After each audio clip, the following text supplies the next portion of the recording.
ক্ষুধা ও স্বাস্থ্য সম্পর্কিত টেকসই উন্নয়ন লক্ষ্যমাত্রা বা এসডিজি ক্ষেত্রে উল্লেখযোগ্য অগ্রগতি হয়েছে ত্রিপুরায় বলে সর্বশেষ রিপোর্টে উল্লেখ করল নীতি আয়োগ।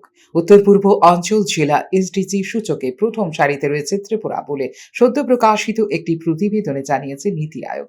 উত্তর পূর্বাঞ্চলীয় উন্নয়ন মন্ত্রক এবং জাতিসংঘ উন্নয়ন কর্মসূচির সহযোগিতায় নীতি আয়োগ কর্তৃক তৈরি এই প্রতিবেদনে এসডিজি 2 অর্থাৎ শূন্য ক্ষুধা এবং এসডিজি 3 অর্থাৎ সুস্বাস্থ্য ও সুস্থতা ক্ষেত্রে ত্রিপুরার উল্লেখযোগ্য অগ্রগতি তুলে ধরেছে নীতি আয়োগ। মিজোরাম, সিকিম এবং ত্রিপুরার সমস্ত জেলা এখন অগ্রণী অবস্থানে পৌঁছেছে। উত্তর পূর্বাঞ্চল জুড়ে অগ্রণী জেলাগুলির অংশ 62% থেকে বেড়ে 85%-রও বেশি হয়েছে, যা অন্তর্ভুক্তিমূলক প্রবৃদ্ধির প্রতি এই অঞ্চলে দৃঢ় প্রতিশ্রুতিকে তুলে ধরে বলে সদ্য প্রকাশিত রিপোর্টে উল্লেখ করেছে নীতি আয়োগ। এসডিজি 2 এবং এসডিজি 3 ক্ষেত্রে উত্তর পূর্বাঞ্চলের রাজ্যগুলির 93টি জেলায় উন্নতি রেকর্ড করেছে প্রভূত উন্নয়ন লক্ষ্য করা গেছে বলে রিপোর্টে উল্লেখ করেছে নীতি আয়োগ।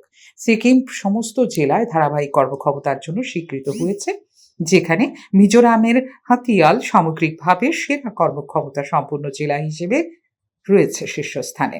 আনুষ্ঠানিকভাবে নীতি আয়োগের এই প্রতিবেদনটি প্রকাশ করেছেন নীতি আয়োগের ভাইস চেয়ারম্যান সুমন বেরি, নীতি আয়োগের সিইও বিভিআর সুব্রমণিয়াম, উত্তর পূর্ব উন্নয়ন ও উন্নয়ন মন্ত্রকের সচিব চঞ্চল কুমার এবং ভারতে ইউএনজিপির দায়িত্বপ্রাপ্ত doctor Angela লুসিগি।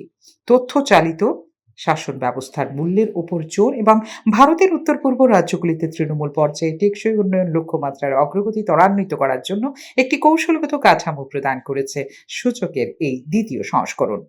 ফিউরো report, news now.